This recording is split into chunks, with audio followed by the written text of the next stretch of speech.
you're watching or listening to in the world, welcome along to the next episode of the Refuse to Lose podcast, named after the phrase from the legendary Dale Earnhardt: the winner ain't the one with the fastest car, it's the one who refuses to lose. My name is Kieran McGinley, and joining me as always is the lovely Mr. Austin Badgerman Smith. Austin, how are you tonight? I'm doing fantastic, Kieran. How are you? Yeah, I'm doing pretty well, actually. We've got a lot to talk about and not a lot of time to talk about it. So I think I vote to jump straight in. How about you? Yeah, sounds good. So the big thing is that the first round of the actual full-on car launches came about today, actually. Ferrari launched their car today. Mercedes launched their livery. I think it was yesterday. Yesterday sounds about right. So we're getting into crunch time, Austin, with all these car launches. Before we know it, we'll be in Barcelona.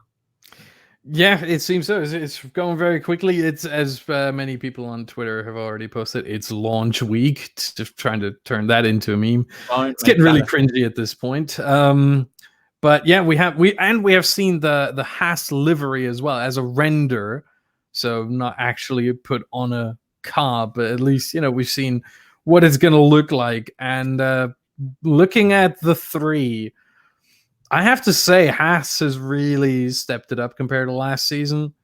This is an absolutely beautiful livery. Lot more red, a lot more white, less black. It's not looking that dark anymore. It's the three colors of the Haas team shine through again. And I really like that. I think they're trying to capture some of their old. When I say old, I mean like 2 or 3 seasons ago. Some of their older glory when they finished like P5 in the constructors and were like really up there and almost best of the rest. I think they're trying to capture some of that, and that's what that livery stands for. It kind of seems to me for the Haas livery, they sort of looked at 2016, copied it, and tried to paste it as best they could, which, I'm not against it at all. It's a lovely livery. And as you say, Austin, it harks back to their very first season in Formula One, where, I believe it was P5 Grosjean got in the very first race. He said it was like a win to us. This feels like a win. This is a win to us. I remember that so clearly that day, mainly because it was Haas. But you put Haas and Australia together, it doesn't go well anymore. Not sure why. It just doesn't stick. Doesn't bond well. Yeah. The question is going to be whether they could actually bring it onto the track. It's one thing to bring the livery. They had, I would say, for a new team at the time, a lot of success with. I mean, sure, they weren't Brawn, but who can expect in their first season to replicate what Brawn did? But P5, I think they had P5 at the end of the 2016 season, right? They were P5 in the constructors. No, they were they were P8 out of 11. Sorry, but yeah, they did have the 6th place in Australia. But when was it? Was it 2017 when they were so good? They were like challenging. No, they were also 8th. And it must have been 2018 then, really? Well, yeah, 2018 when they were P5. There you go. Found it. To be fair, they probably were closer to P6 because Force India got their points taken away, if you remember, after Hungary and before Belgium. And then had to retake the points from the last 9 races. They got those, but the 59 points from the first 12 races were just, they were just null and void, including a 3rd place in Azerbaijan. Yeah, and of course, because they launched as a new team halfway through the season, that's why their points were reset, because they weren't actually the team that started. But it's going to be quite I say it's an interesting time. Most people are expecting the world when it comes to livery launches. But if you know Formula One by now, it's all about brand recognition. Who has a brand that changes every single year? Whose brand's colours changes every single year? Well, none of them. None of them really do. The biggest change we've had so far is Force India, where it sort of went from that red, where it went from the white, green, and orange straight over to pink. I mean, that was quite a radical change. I think that's the last pretty radical change I can think of. maybe last year with the black and gold livery of the Haas. Yeah, I would say that too. Yeah, but that was. I mean, we know why that happened. Well, it was of course the Formula One. I would say the Formula One locale of rich energy. Well, they're not that anymore. No way. No. But yeah, Rich. Oh my god, that was funny. But yeah, it's good that Haas has gotten that behind them, and they go back to their black, white, and red, and got rid of the black and gold, the rich energy inspired livery. But yeah, that's what we see a lot. I would also argue one thing that we have seen before the change of the Force India, Racing Point now, from the Indian flag, basically, which it was, to pink, was the McLaren went through a very big change in, oh god, when was that? This my is god, a test, Austin. No, you mean 2017 when they incorporated the orange colors? No, they incorporated the orange. Oh yeah, they did. Yeah, they were like all black. Yeah, black and yeah. Well, they went from grey in 2014 because they had the Mercedes backing, didn't they? They had the Mercedes engine, so they had that silver in the car. Then obviously they had to move away because Mercedes was going to end the relationship. So they moved to Honda, and that's when they had to have the all black livery with the little sparkle of red. I believe it was on the nose. So yeah, it was not a bad design, but I don't think it would have gone down in memory as one of the greats. To be honest with you, I kind of think last season they overdid the orange. Now, hear me out. I am a fan of the orange, the papaya and blue livery, but part of me thinks that 2017 livery with the black and the orange, that was just, I mean, take no notice of, my favorite colors, which are probably on screen, but I love that livery. That was one of my favorites. Yeah, well, times they are a-changing, aren't they? And yeah, the papaya and blue, it makes sense. I mean, the McLaren started out as orange cars. Bruce McLaren drove an orange car. That's how it all started. So yeah, I'm glad to see they're back to their traditional colors. Yeah, I think they're gonna change it up a little bit this time. I think they're gonna enter a little bit more white into the fray to maybe on the nose to pay respects to their old. Let's say they're not so old, but they're kind of old, very successful cars in the 90s, in the 80s and the 90s. The only problem with that is because that was Marlboro sponsoring, wasn't it? Which you don't have to put the same. I'm not saying that they're going to go full 80s, 90s McLaren look. I'm just saying they're bringing in white a little bit. They're adding a little bit of white to bring in that kind of look on the nose, maybe. And that doesn't mean they have to bring in the old sponsors they can't actually bring in, because of all the anti-tobacco regulations in F1 and basically everywhere, really, in the EU and really all around the world. No, I think they add a little bit of white here and there, but other than that, I think they'll keep the papaya, and I think they will turn it down a little bit on the blue. They will, although I mean there isn't much blue to begin with on the car, is there? It's a little bit in the back. Yeah, it's mainly the wings. Yeah, and maybe part of the engine cover. But yeah, you're right. Yeah. So maybe they turn that down just a little bit, but a minute amount. But for the most part, just add some white in the front, and then that's my bet. That's my guess. But I mean, we could basically talk about all the liveries that haven't launched yet, and put out our guesses at how they change, if they change at all. We have 7: Renault, Red Bull, McLaren, AlphaTauri, formerly known as Toro Rosso. That's one we have to get used to.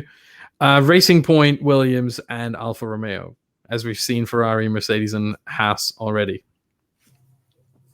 And so let's start with Renault. Renault is going to launch, quote unquote, launch tomorrow. It's not a launch if they don't launch the car. Come on now.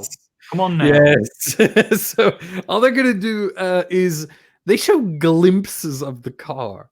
They don't show the livery. They don't show the car really. All they show is some glimpses, and they're gonna have both drivers there, Ocon and Ricciardo. They're gonna have Abiteboul there, the team director, manager, whatever his title is, team principal, I think it is.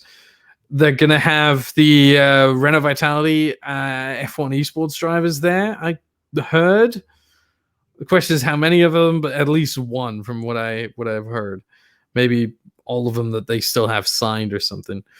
Because there's also a lot of turbulence going on there right now in preparation for the next season. And they're going to have everyone there, basically, but they're not going to show the car. Yeah, that's a bizarre one to me. Yeah, I don't get it either. No, it just doesn't make sense. But, well, what can you do? Live and learn. Mostly live, I guess, but yeah. but let's talk about Renault for a second though. What do you expect from the Renault livery? Do you think how much do they change? I mean, at this point, yellow and black are their colors. Like there's no way around it. Like I said before, it's all about in Formula One these days, it's all about providing and keeping to a brand recognition. You want to stand out on the grid, but also you want to make sure that people recognize you year upon year. So when people show you a pink car, they'll go, oh, well, they'll probably say it's a Force India rather than a Racing Point in 10, 20 years' time. But the point is, looking back, that's what the sponsors want, is a car that people recognize and say, oh, yeah, that's a McLaren. Oh, yeah, that's a Haas. And which specific year? That's what they want, because that means the brand recognition is working. So when it comes to Ferrari, I mean, you can't really expect anything. Well, I mean, they could go for blue. It has to be blue. It has to be blue, please. They did race in blue. They have raced in blue before. That is true. So that wouldn't be too far from the truth. Mercedes, they should just come with a green car. Why not? Yeah. Green and yellow. Why not? Lotus.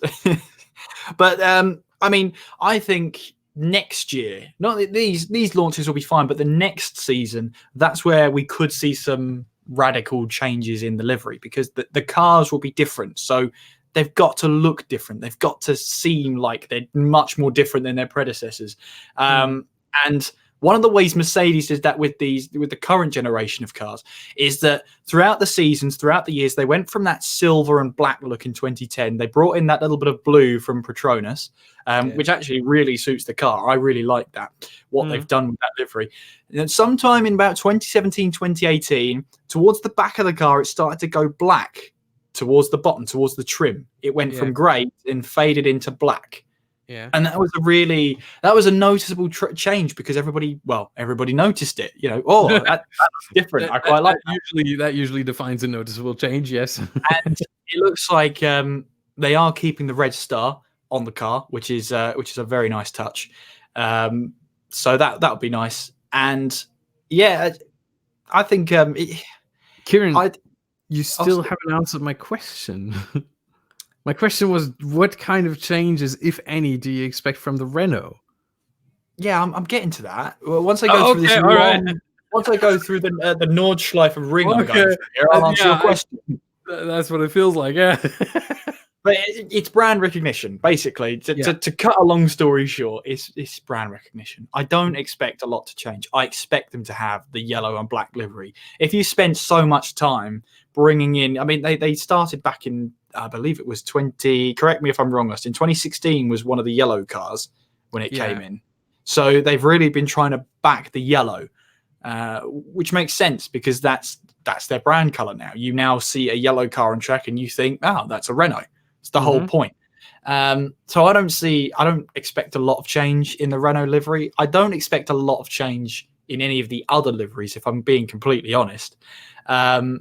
Again, we've already seen the Haas one, so I don't think that's out the window. To be honest, the only one who could strike a chord in being different is AlphaTauri. Yeah. That's the only one I can think of. And from the pre-renders that have been leaked, apparently, they're going with black and white. Now, take those with a pinch of salt. Always take those with a pinch of salt. Yeah. I didn't see those. What? Jet black. Black and white? Mm-hmm. Jet black with white sponsorship. Apparently. Hello? Haas already has a black and white with a bit of red. Like, I'll think you'll find that was Minardi. So there you go. I mean, yeah, AlphaTauri is the successor of Minardi. I know that. But what? Well, right. I mean, we already have. You can't have two cars with the same color scheme, basically. And no, you can't differentiate between AlphaTauri and Haas by saying, "Oh, but the Haas has red." Yeah, but Ferrari has red, and Ferrari has red. Like, yeah, look, you don't see people complaining about the 2007 season where they had a Ferrari and a Spike out red and orange, and it clashed on the camera. No one picks up on that 13, 14 years later. Red and orange are distinguishable. Black and white and black and white are not distinguishable. On a TV screen, they are not distinguishable. I will have to take that back. I could distinguish. You knew when Marcus Winkelhock was in the lead and not a Ferrari. Yeah, because mainly where the sun wasn't shining down on it because it was pouring with rain. Fair enough. But still, I'm struggling with that idea, to be honest. I hope they somehow have a change of heart, but if that's what it turns out to be, black and white, this isn't good. This isn't good for AlphaTauri, I would say, or AlphaTauri, whatever you want to pronounce it. Because you talked about brand recognition a whole lot, and a black and white car is, I would argue, about the worst you can do for brand recognition. Like, really? No color? Just dark and light? Really? But well, think about it. In a grid that has yellow, that has red, that has pink, black does stand out. No, it does, because everyone has black on their car. Renault has black, Haas has black, McLaren has black somewhere, I'm pretty sure. Mercedes has black on the rear. Even Ferrari has gone from the red and white to a red and black scheme. Yeah, but a completely jet black car. Now, you think about it. You've got the red of Ferrari. You've got the yellow of Renault. That actually rhymes now. I see why they went for it. Not in their native language, by the way, but it does rhyme in English. You've got the orange and blue of McLaren. You've got the pink of the Racing Point. You've got the toothpaste blue of the Williams. Yeah, you've got the toothpaste blue and white of the Williams. You've got white and burgundy of the Alfa Romeo. So, to me, blue, red, and yellow of the Red Bull. Actually, being a little bit niche is actually, in the end, being quite common. Everyone's trying to find everyone's trying to find their different colors on the grid. And if they do go for jet black, completely jet black, I actually think that could stand out. The only thing they have to be careful of is that when you're designing a Formula One car, you've really got to be careful about where you put the black paint. I never realized this before, and it came to be a couple of years ago. But black absorbs all light. Yep, it absorbs all light, which means it absorbs heat as well. Yeah. Whereas the white color does not. It reflects, or it tries to reflect all light. So if you're going to have covers or engine covers, paint them white, because chances are you'll be fine. Paint them white or in a rather bright color. Generally, it doesn't have to be white, but the brighter the color, the better. And then if you have to find this special fine paint, because if you use normal paint, you add about 50-60 grams to the car. That's unacceptable. Yeah, a lot goes into making a livery, and the way the cars look, the colors they're that for a reason. Not only for brand recognition, but because it's probably the best way of keeping the car as light as possible. I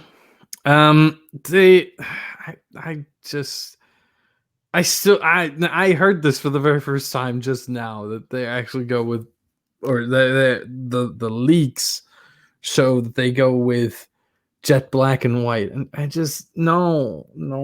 If I look, If I had to design a livery for the AlphaTauri, I'd go back to the 2000. What was it? 2007 Toro Rosso Roots.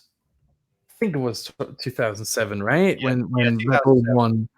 When Vettel won in Monza. That was 2008. He won in Monza. 1 year away.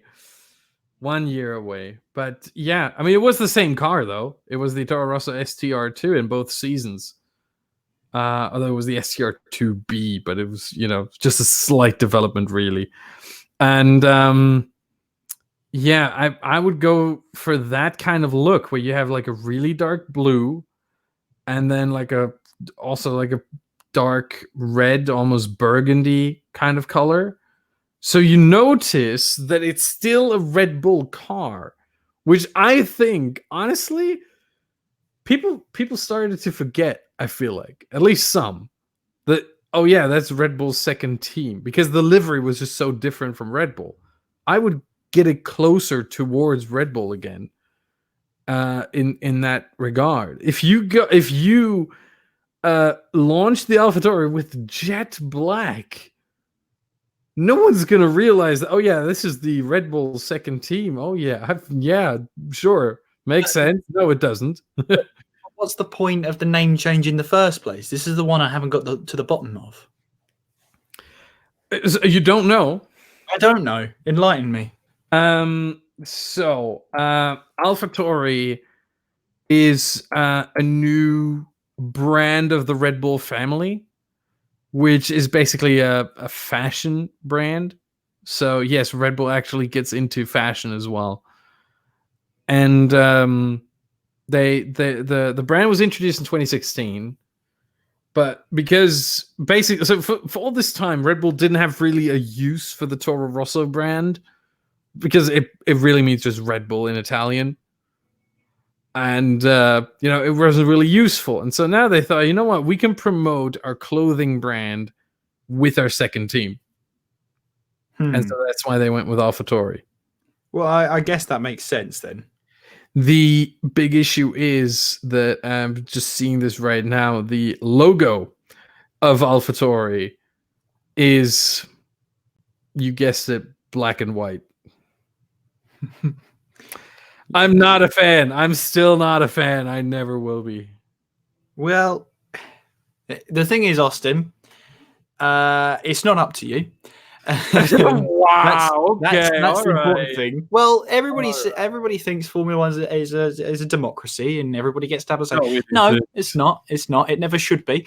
And so here we lie with the liveries. You have no choice. You have no say in it, Austin. So I guess we'll just have to rate them as probably in the next show. We'll probably rate them at this point next time. Yeah, we'll probably be looking at the first and second testing results. So yeah.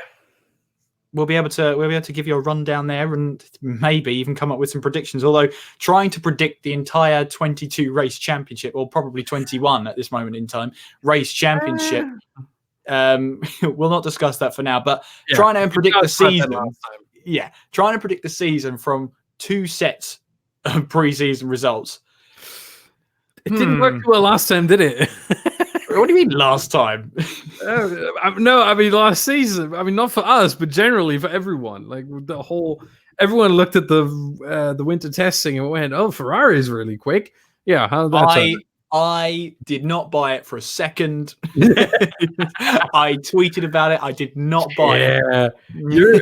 You're the smart beep. Yeah, I'm not going to say the word. We're trying to keep it PG here, but Well, especially after last week, where we.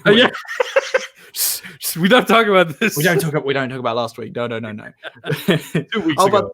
By the way, if you are just joining us, welcome along.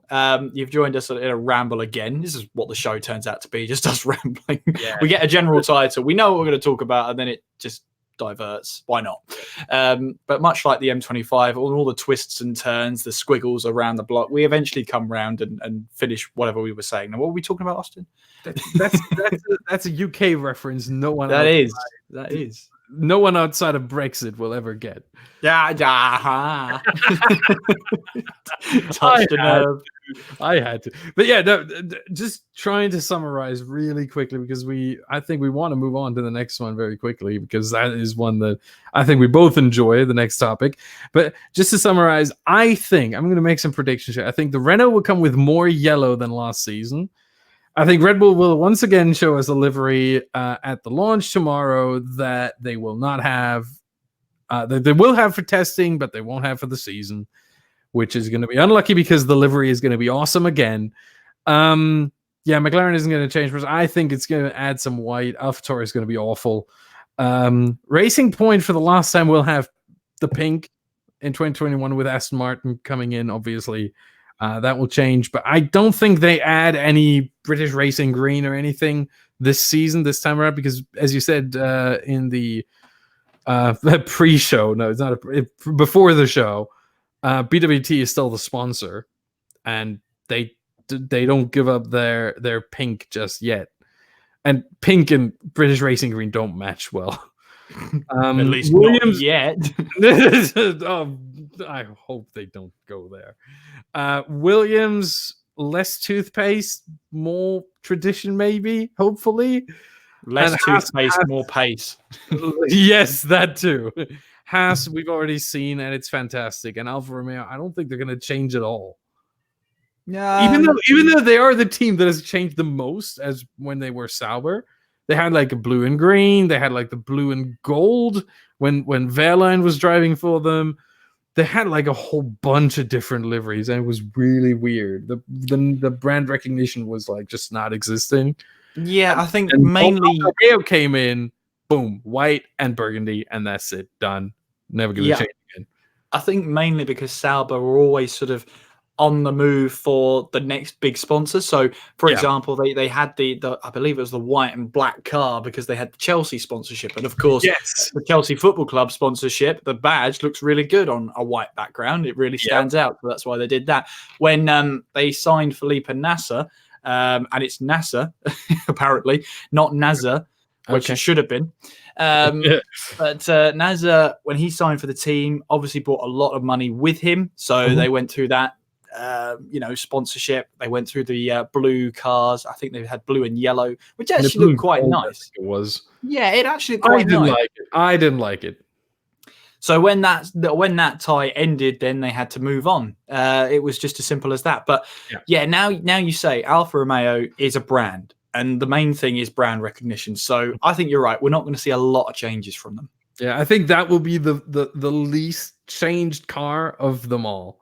Apart from maybe Ferrari, because I mean we've seen the Ferrari. Has it changed at all in terms of livery? I haven't seen a single thing different from the SF90 from last season. In terms of numbers, Austin. The numbers. They don't lie. No, seriously, the driver numbers are different. Oh wow. That's what I picked out. The front wings also last season towards the nose were painted black. This season they're painted red. So it's just red on the front. Fair enough. But that's about it. Like it's not much. I think Renault is going to have more of a change, being like more yellow, less black. Red Bull, I don't know. Red Bull never changes the actual season livery. Like that always feels like it stays the same. McLaren, again, with the little change, AlphaTauri is just going to be completely different. Burgundy that they've had on top, and where else was it? I think on the front wing as well. With the Ineos partnership that they have now for 5 years. That's a statement and a half right there. Oh, Mercedes might leave the sport. 5-year partnership. Yeah. I don't know. I can't wait to see what livery they launch in, which they eventually won't use at all. So that'll be a nice waste of money. But the point is that they will launch a livery. It's designed to not let you see any part of the car, but we'll see how it goes. Yeah. And then again, Williams, I think the color scheme is going to be the same. Although I think they're going to have more red. Remember, they have the Rocket sponsorship now being more prominent. I think they are called Rocket Williams F1 team now. They are, yeah, they're a title and sponsor. So they are a title sponsor. So expect that card to be a little less blue, a little more red, which also makes it kind of weird because we already have a white and red car with the Alfa Romeo. And so that's going to be interesting. But white, red, and black, which kind of the Haas color scheme. But it's getting really, really unimaginative towards the back end of the field. It seems black, white, red, and done. You have like half the field. Great. Ouch. But yeah, I think it's time to move on to the next topic. And what would be the next topic? The next topic, and as I said before, I think both of us like this. I think every F1 or every esports sim racing commentator loves it. The F1 2019 patch, the most recent one, that was released one day after our last episode. It was literally just dropped on us. It really was. Yeah. We woke up the next day. There's an update. They do not care about our podcast schedule, apparently. No. Codemasters, what is going on? Next time, please, a day or two earlier. Thank you very much. But we do have safety cars. Like, they actually exist. We weren't sure before, but now we know. The safety car actually exists. And we also get track maps during the broadcast. The two versions, actually. We get a zoomed in track map, the mini map, I think is called, and then we get the full track map as well, where you can see the whole track and where all the cars are, which is really hard for me because my eyesight is really bad, and so I have to use the mini map for the most part. Well, luckily I stream whenever we're together, especially during last season, so it wasn't so much of a huge deal. But yeah, I'm a fan of it. I'm a huge fan of it.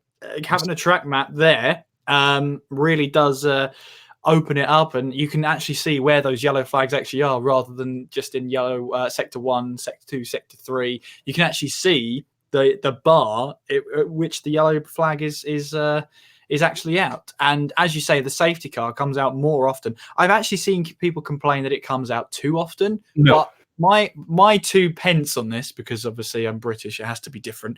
But my 2 pence on it is that, well, it now comes out whenever there's a crash. That's what would happen mainly.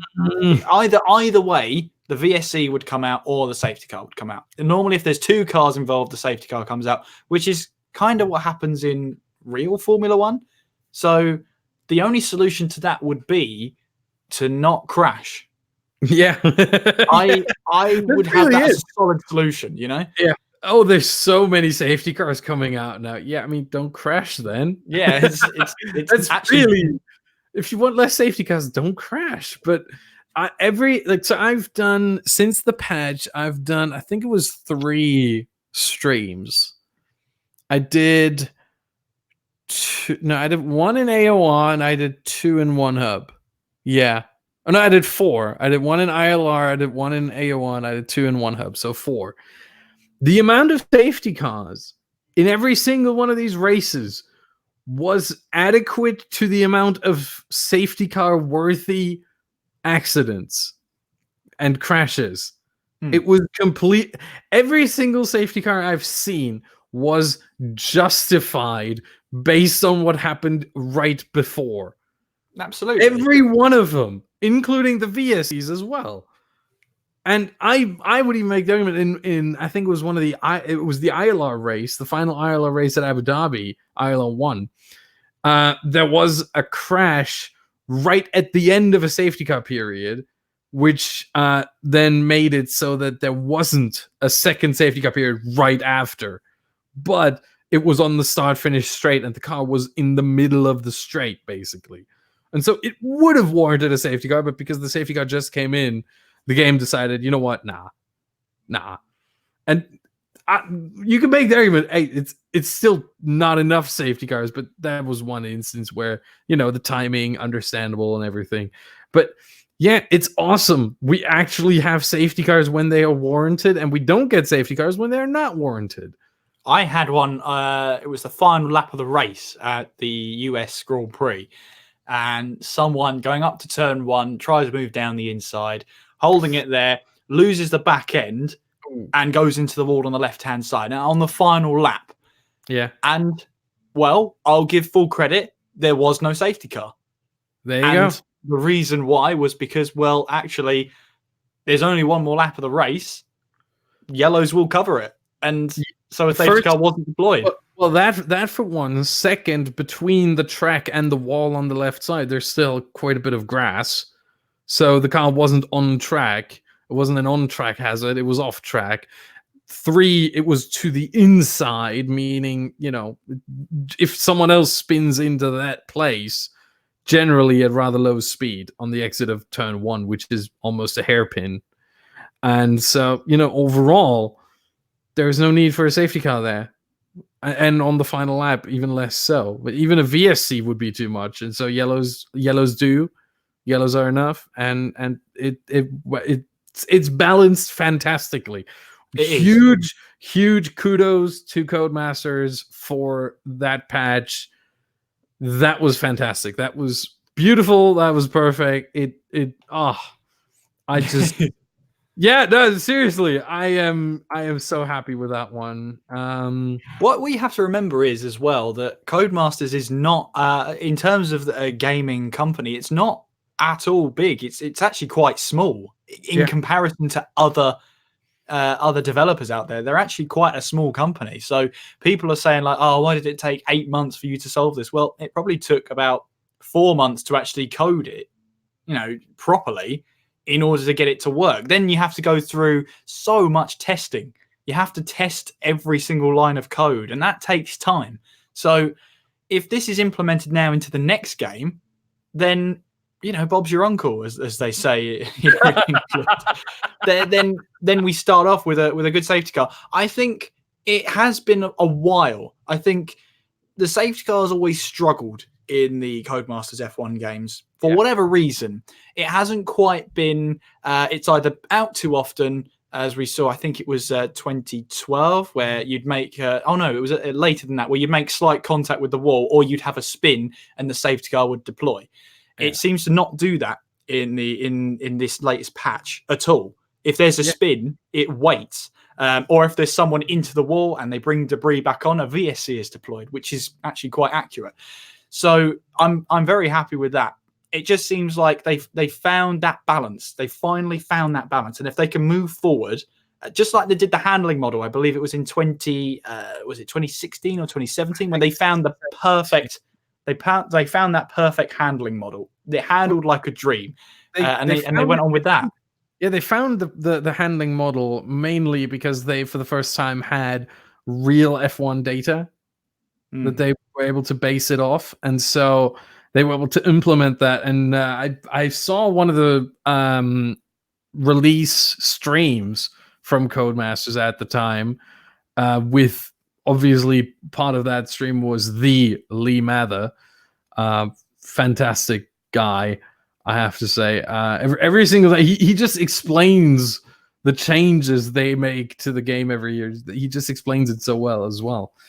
And they had they had a test drive. Who was it?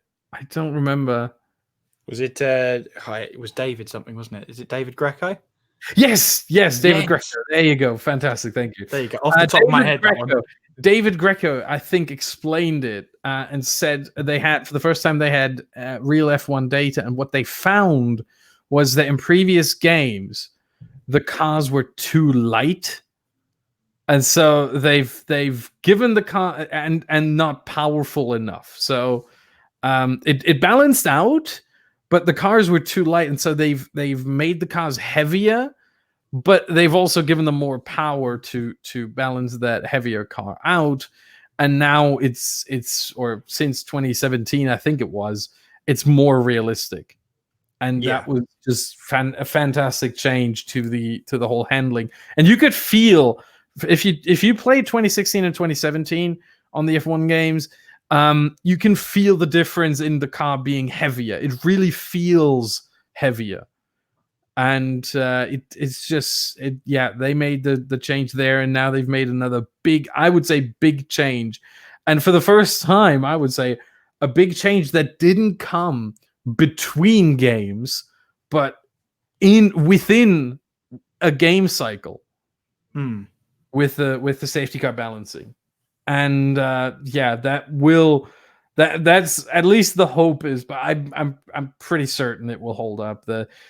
This will remain throughout the F1 series now, with unless a bug somewhere comes in, which always happens in these times. Yeah, sometimes you find that you fix one thing and another thing will just not work afterwards. Yeah. But then you have to figure out why. It's just constant. But I hope they implement that. I hope it's easy to carry that over to the next game, because obviously now they're in two different teams. So the team that worked on 2019 were the team that worked on 2017. So the team that are working on 2020 were the ones working on 2018. So hopefully they can bring that over. Hopefully it's not too late to bring all of that over as well, because remember, they want to try and release the F1 game earlier and earlier in the year. I think last time the release trailer was in March, I believe. Or yes, April. Yes, not March. That's right. And then the game came out late June, I think it was. Yes, exactly. So the release trailer, or the first trailer, came out exactly 3 months before the release. I think it was 27th or 28th of March when the trailer came out, and then 27th or 28th of June when the game came out. So I would say in the next month or so that it's the trailer's imminent. I'm going to say within the next month and a bit. Yeah. So I would expect that too. As you said, they tried to go early and earlier, so I would expect the next trailer to come possibly by my birthday at the latest, which is March 20th. I think that would be at least a week earlier than last time. Yeah, and they'll leave themselves another 3 months to iron out all the bugs, or all the bugs they can find at least, and all the issues, and then make it release ready. Now, of course, this might be the team, or the 2019 team. This will probably be their last attempt on this current generation before they move on to next gen. Yeah, that's for sure. 2020 holidays is when the F1 was when the next generation consoles come out. Holiday, both the Xbox Series X and the PS5. We talked about that last time as well, or 4 weeks ago. I don't know. Either way, the F1 2020 will be the last game on the current generation of consoles. F1 2021 will be exclusively on the next gen consoles. I don't think they're going to release it for PS4 and Xbox One anymore at that point. See, the thing is, I was having to think about this, and obviously they'll release F1 2020 quite late, very late, in fact, into I would say the life cycle, but the sell cycle for the PS4 and the Xbox One. When it comes to the next generation, I was sort of thinking to myself, well, will they do sort of what Grand Theft Auto did, release one on the previous one and then one on the next one? But if the rumors are to be believed, then both the next generation consoles will be backwards compatible, and therefore they'll be able to still play. You'll be able to use the same disc to run on the PS5 and the whatever the next Xbox One X or Xbox X, I think I called it jokingly. Xbox Series X. It's the Xbox X. Come on now. We all know it's the Xbox X. Come on. No 3 X's right behind each other. Not gonna happen. Well, we are rated PG. You don't know what Microsoft are capable of, do you now? Oh no. Anyway, so hopefully that'll if it is backwards compatible the next generation, then obviously we'll see the game carry over to PS5. Maybe with the PS4 and Xbox One specifications on how it will run. So it will be pretty much the same. Then we'll have to look forward to 2021 with a next generation console, with the next generation of Formula One cars. That should be a really good one to look out for. Yeah, it does leave a bit of risk though. considering that the cars will be radically different to the current ones. So, we've seen it before with the change from 2016 to 2017, where they've changed the handling to make it better.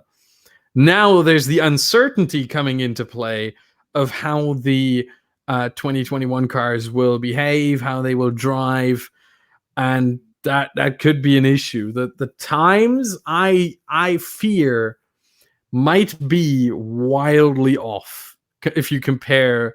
Currently, they're pretty good in terms of accuracy. Like the F1 game times, if you drive a lap on the F1 game and then compare it to real F1 and compare the lap times, they're pretty accurate. Not great, obviously, because driver talent also plays a role.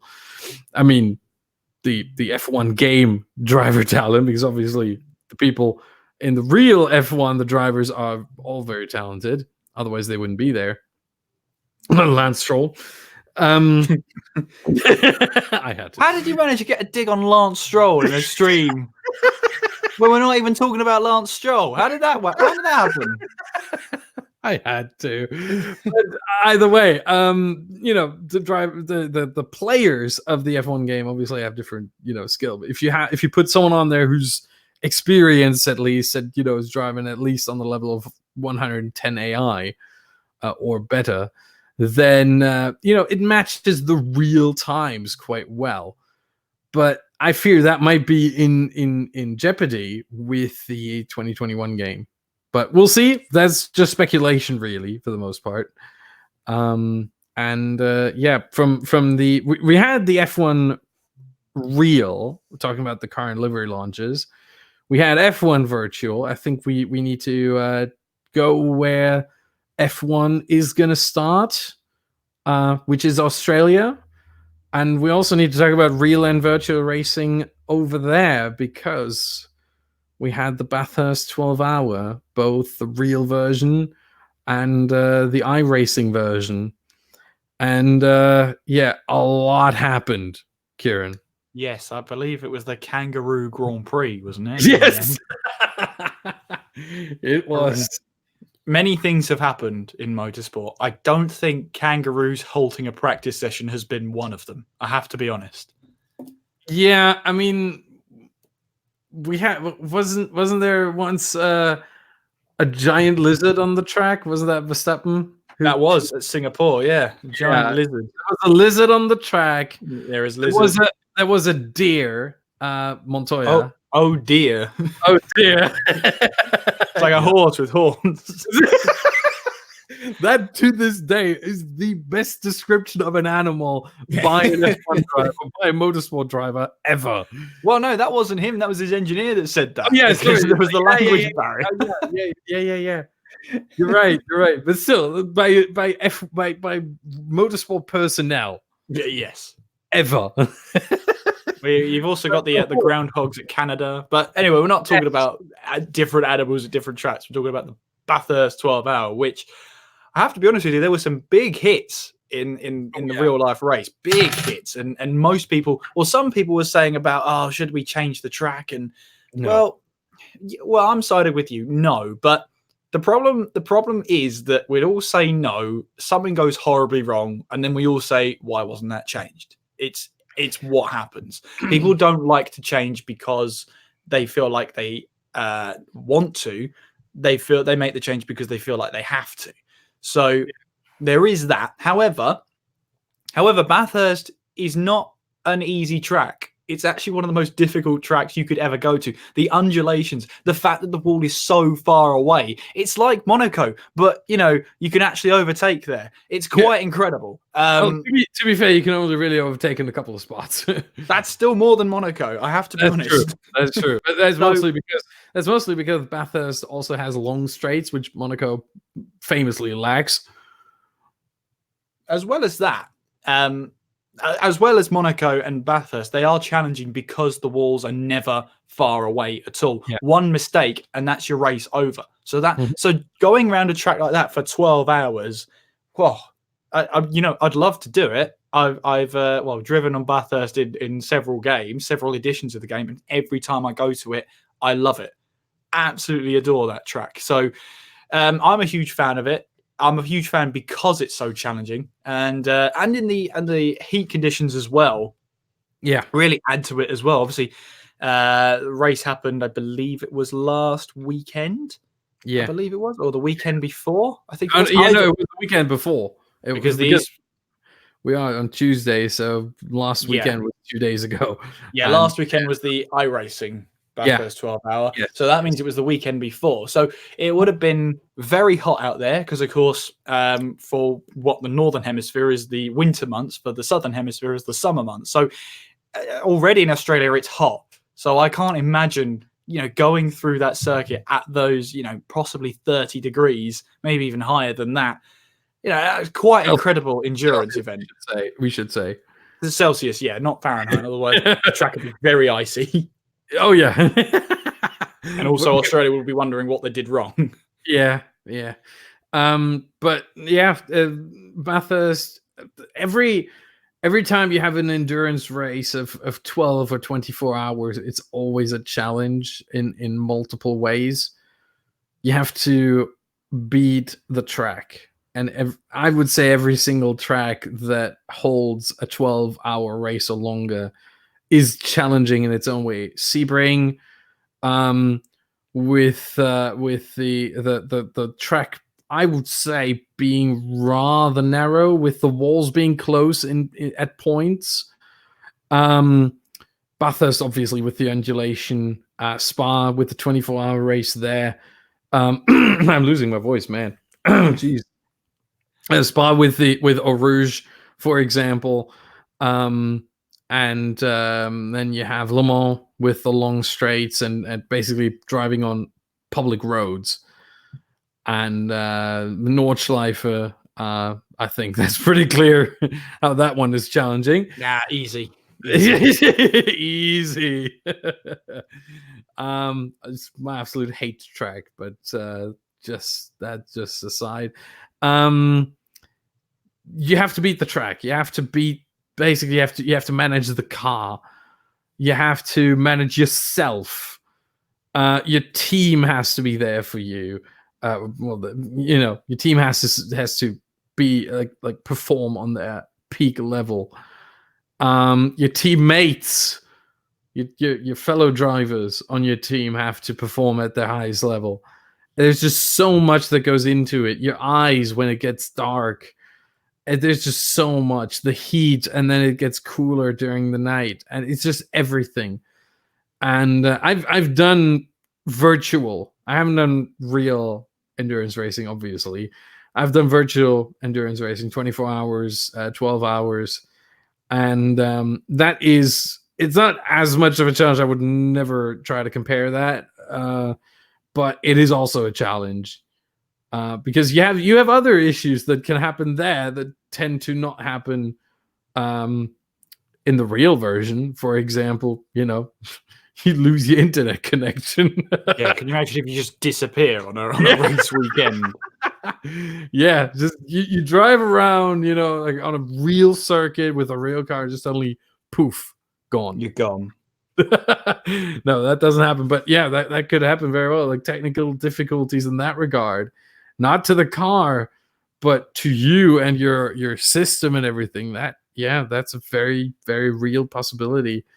And then technical issues in terms of audio. When you're in a TeamSpeak server, or you're on Discord, and suddenly the connection is bad there and only there, and you can still drive, but you can't hear your teammates anymore.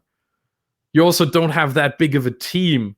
Like the real drivers, they have like huge teams with race engineers, with the pit stop crew. Well, obviously, you don't need a pit stop crew in the virtual world, but you have no race your race engineer is your fellow drivers, your teammate. They have to do both. It's so hard. And I love it. I love it every single time I did it. I would love to get back into it again. But Bathurst 12 hours to everyone. I have to say, just to everyone who made it, and even to those who didn't, just congratulations on just being a part of it. Really. Yeah, it's one of the behemoths of Australia, really, isn't it? The Bathurst circuit. It's very easy to learn the track, but it's very difficult to master. And even then, it's not actually that easy to learn. It's quite a long track as well. So, and then you have mad people in esports who did the iRacing 12 hour on their own, just to name a couple. Super GT and Matt Malone. So they are absolutely mad, but they made it. And I think Matt Malone actually raised a lot of money for charity, as well as that he was the fastest in his split. I mean, over 12 hours. That is quite incredible. Completed the most laps as well in his split, which is, quite incredible. So, big congratulations to those. And big congratulations to everybody who participated in the Bathurst 12 hour. As Austin said, whether you made it or not to the end, what an absolute honor and what a challenge it must be. It's a challenge I would absolutely relish if I was quick enough. If Austin would let me. I don't know if he will. He hasn't seen me on the track yet. What? I'd been it on lap 2, Austin. Don't worry. We're fine. But I don't doubt that. Well, we are unfortunately running very low on time, so we should probably move on to one of our final topics then. Well, one of our final topics is the upcoming Gran Turismo Sport World Tour 2020 will kick off with its first event in Sydney, Australia. We say in Australia, apparently. And it will be this weekend, February 15th and 16th. We will have the Manufacturer Series final and the Nations Cup final. Both there, the Manufacturer Series on Saturday, the Nations Cup on Sunday. And it's looking interesting. I'm looking through the field right now on the manufacturer side. So the way the manufacturers work, for those that don't know, there is about, let's see, 1, 2, 3. I think it's always 12. Am I right? Yeah, it's 12. 12 manufacturers, the 12 best of the last season, are invited, of the last online season, are invited to have one representative from the Europe, Middle East, and Africa region, one representative from the Americas region. Usually, for the most part, it seems like that's not the case this time. I don't know how they chose them this time, but yeah, usually it's that. But this time, okay, so they've changed it. That's weird. But so they have 5 regions now. They've changed it for this time for the first time. So they have 5 regions now, I think. I'm pretty sure that's how it is now. North America, or North and Central America, South America, still the third region, or the biggest region, is Europe, Middle East, and Africa. That's 1. The 4th region is basically Asia, and the 5th region is OCE, so Australia and New Zealand, with all the islands around as well. And 3 representatives for that brand, for that manufacturer, will go there and represent the manufacturer in the races. The teams are Toyota, Mercedes-Benz, Alfa Romeo, Aston Martin, Lexus, Chevrolet, Ford, BMW, Jaguar, Audi, Porsche, and Hyundai. I don't know how to pronounce it. You know what I mean. I think I do. No, I'm kidding. I do. And there's a couple of interesting drivers, I would say. There's RC Miura, Ryan Derouiche, hard name, from France. He's driving in the Toyota together with Tomoaki Yamanaka, 2 very, very fast drivers. So expect a lot from Toyota. Mercedes-Benz has Cody Nikola Ledkowski, of Nations Cup fame, I would say. Definitely a name that everyone has heard who has ever watched a little bit of Gran Turismo Sport. Looking through the field, we have Fabian Portilla from Chile in the Aston Martin. And then let's look through who else. Oh, TRL Adam from Hungary on the Ford. I'm pretty sure he wasn't on the Ford last time around. But that is also the thing. Drivers can change their manufacturers between seasons. BMW, obviously, with Williams, Koke Lopez, and Nicolas Rubila as well. So 2 very fast drivers there as well. Jaguar has Florent Pagondet from France. Jomas 74, his PSN ID, I think it is, as well. And Audi has Martin Grady, better known in the GT Sports scene as Tidgney, driving for Lazarus, and that's the names that do stick out. That do stick out to me. And in the Nations Cup, obviously Europe, Middle East, Africa, that region being the most represented, with 13 drivers. North America sends 2, Central and South America 3, Asia 3, and OCE 3 as well. Cody Nikola Ledkowski, he's driving in both series, so Nations Cup as well. Then we have Rubila and Fabian Portilla, as we mentioned before. They are competing there as well. And from Europe, Middle East, and Africa, there's plenty of really good drivers there. Patrick Blashan, Williams Favaro is his name. Williams generally just being there with plenty of drivers. They have Giorgio Mangano, Patrick Blashan, Adam Siswillo, and Koke Lopez. And if you count JIM, which is the Williams second team, if you will, Valerio Gallo is also there. And Salvatore Maraglino.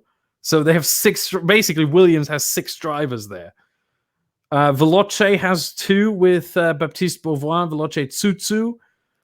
Might have seen him on Twitter. Quite an active tweeter over there. And Ryan DeRouche, Veloce Mura. TRL only has Manuel Rodriguez. Lightning, not there. Igor Fraga won't be there. But apart from those 2, I think this is about as good as the field gets. I think so. So it sounds like you're lining up then for what's going to be a competitive grid. So that's for sure. Fingers crossed, and let's see how that all goes. If you had to pick one as a winner, Austin, who are you backing? Nations Cup, Cody Nikola Ledkowski. He's always been up there. He's never had the chance to win the World Finals. He's never been he's always been close, but he never got it in the end. Very, very unlucky every time. I think he got 3rd and 2nd. 3rd behind Fraga and Lightning, Mikael Hazal, and then 2nd behind Mikael Hazal. So he was always only held back by these 2, really. And if I had to put money on someone, I would put money on Cody Ledkowski. In the Manufacturer Series, man, looking at those teams, I think it's going to be a big fight between BMW. Although they have Randall Haywood there, who's kind of an unknown. I haven't seen him before.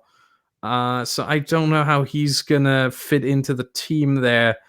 And where are they? Toyota. Yeah, Toyota with Tomoaki Yamanaka from Japan and RC Miura, Ryan DeRouche. I think that Toyota, BMW, those are my 2 favorites for the Manufacturer Series. But Manufacturer Series is quite dependent as well on the track, on the tire wear settings that are going to be active for the races. It's really hard to guess because all these drivers are really good at the end of the day.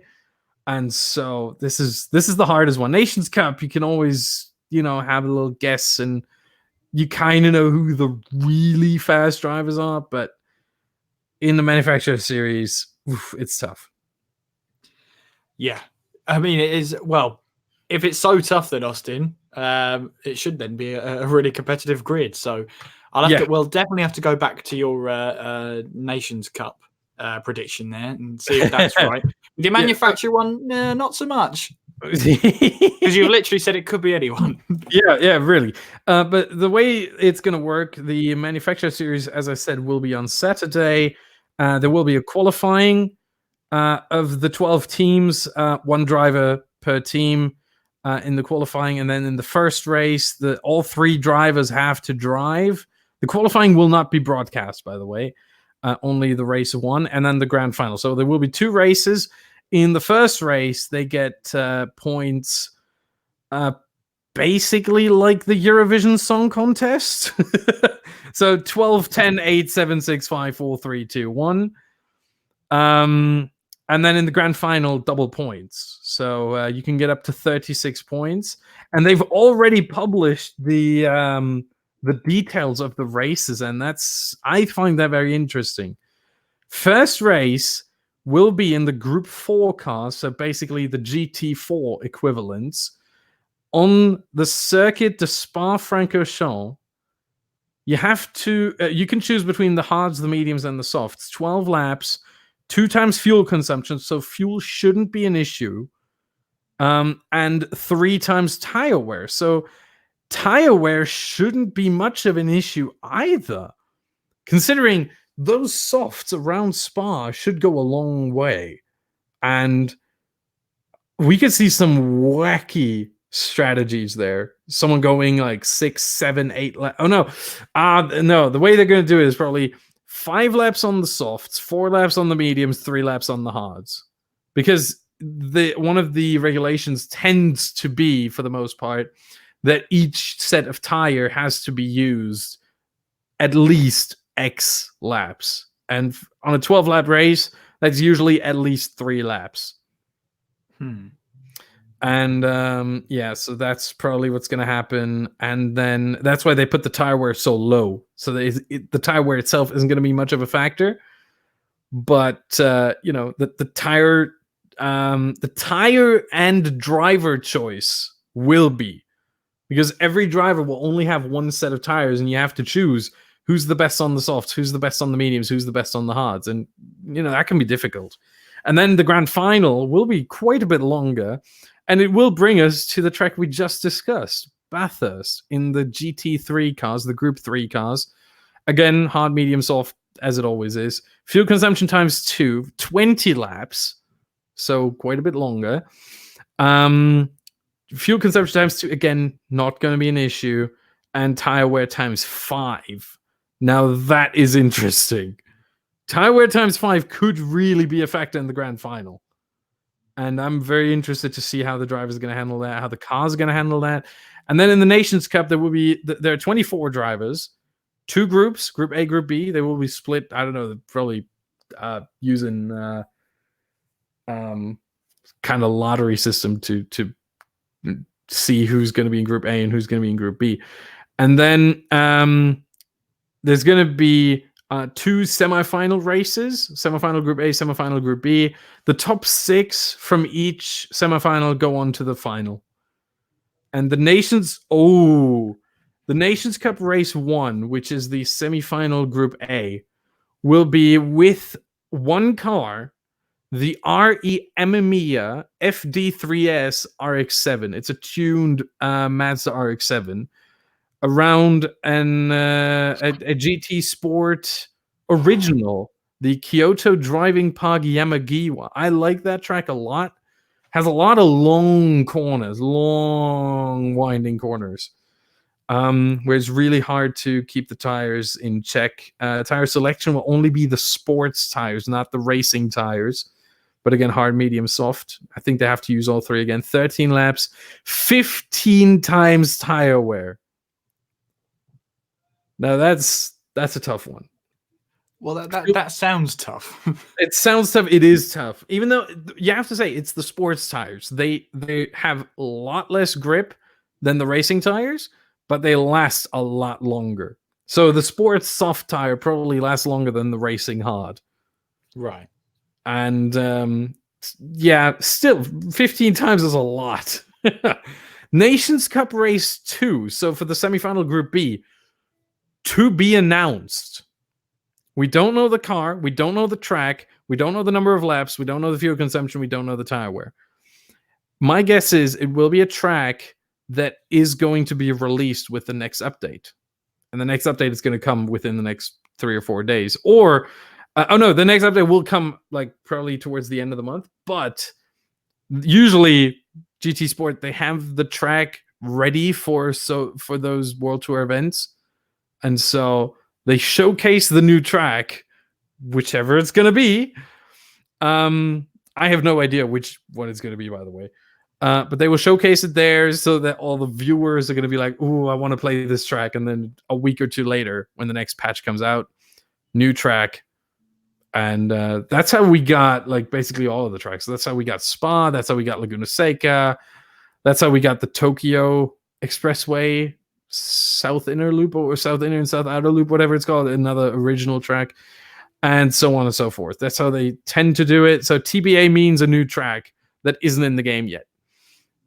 And then the grand final will be with the Red Bull X 2019 competition. That's always a go-to. Around Dragon Trail Seaside. Oh, whoa. The number one Shadow Realm entry point is that track right there. The Chicane of Death. If you watch a lot of Super GT videos, that's the one right there. It's basically a triangular track almost. So it's 3 corners and 3 kind of chicanes.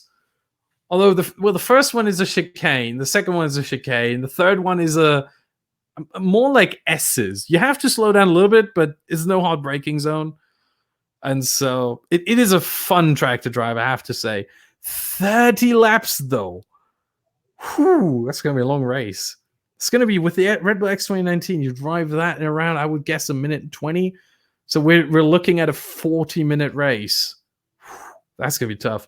Again, racing hard, medium, soft.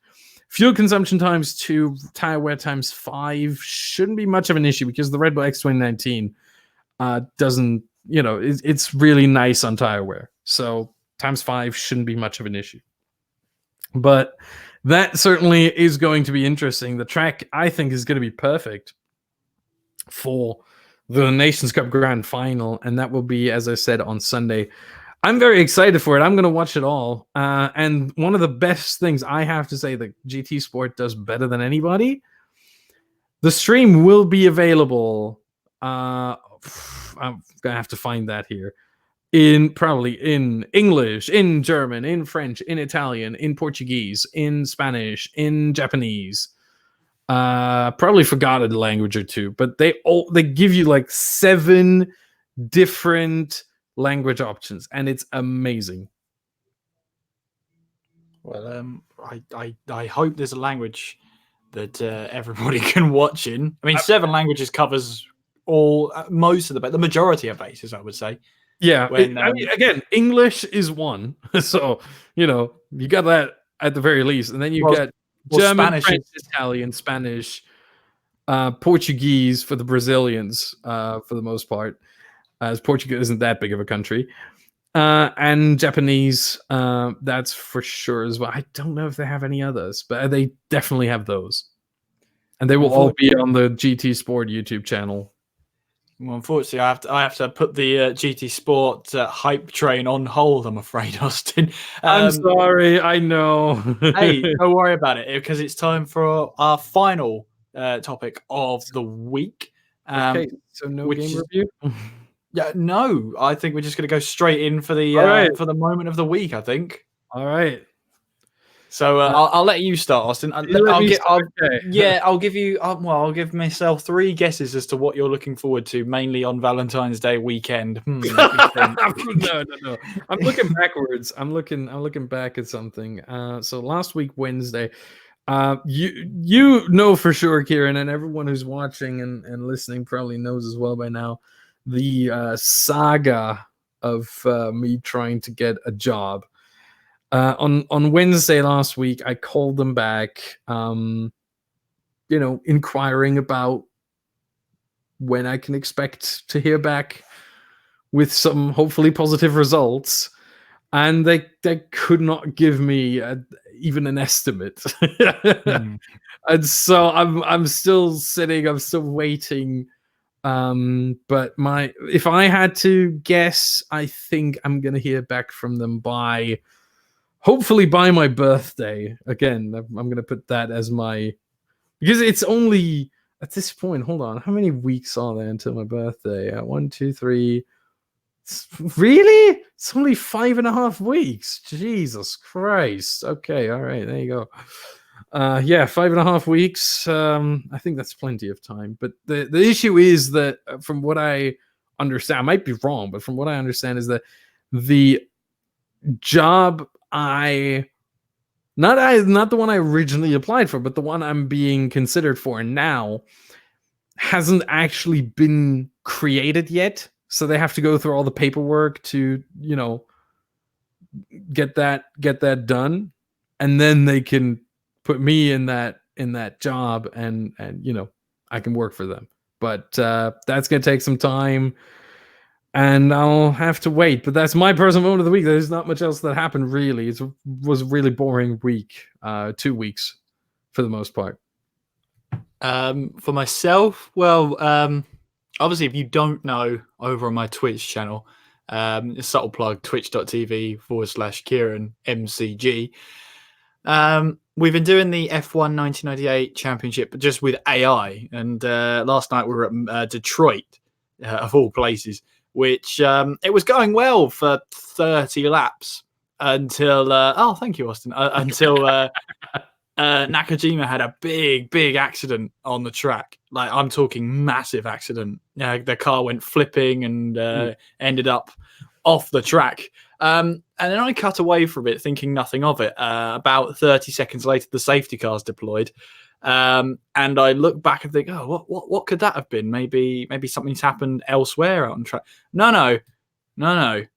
Nakajima's car, although it had gone over the wall and was struggling to get back, it was hitting this invisible wall because it couldn't get back. It then got reset into the middle of the track. Now, bear in mind that Nakajima's car has no front wing, no rear wing, only 2 tires on the car. Just spawned back in the middle of the track, and there was nothing other drivers could do. So the safety car was deployed, and I won't ruin the result. All I'll say is that I'm telling you, watch this championship, because this McLaren Honda dominance is not happening. I promise you, it's not happening. So, if anything, there's red cars doing very, very well there. So if you want to go check that out, it's on the my Twitch channel there down below. Another moment though is happening in the next couple of weeks. I'll be going on holiday, which is going to be quite nice. I love doing commentary. I love keeping myself busy, but sometimes you just need that break. You just need that time off to sort of unwind and relax. And I feel like that time is due now towards the end of this month. So you live in the UK, right? Indeed, I do. Where is this going? Isn't the only option for you to go on holiday like Northern Ireland or Scotland or Wales? Well, there's another part of England we're going to. That's all I'll say. So we're all right. We're all right. Look, at the end of the day, Brexit means Brexit. And on that sour note,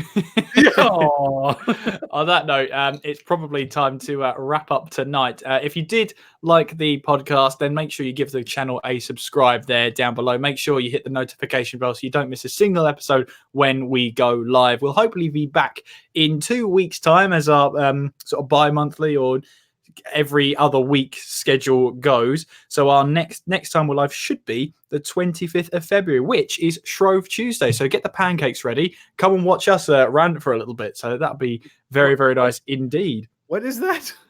25th of February. It's Shrove Tuesday. What? Sorry. Say that again, but slowly. Shrove Tuesday. I've never heard that before. You've never heard it? Okay. So it basically means it's about 40. Yeah, basically means it's 40 days till Easter. That's what it basically means. Yeah, so it's got religious background, and it's basically it does to do with fasting. Everybody using up what they had remaining and fasting until Easter. That's where it really comes from. So the way they did that was try and make pancakes, and so that tradition is held. So come and join us with some pancakes if you live in the UK. If you don't, make some pancakes and come and join us anyway. Pancakes always, they're always great. Always a success. So that's when we're next live. Make sure if you liked us, I don't know where you got that from, but if you do like us, you can follow Austin. I'm going to change up today. Austin on Twitter at the Badger Man, where the second E is a 3. And if you like me, you can follow me on Twitter as well at KS McGinley. And yeah, I think we're going to wrap up the stream there. It's been an eventful stream. We've talked about quite a bit. It's a bit shorter than other episodes. I will admit I'm at fault for that one. However, have you enjoyed it, Austin? I have very much enjoyed it, as always, Kieran. You know that. Oh, stop it, you. Oh, you weren't actually talking about me, were you? You're just talking about the topics. I mean, wow. Yeah.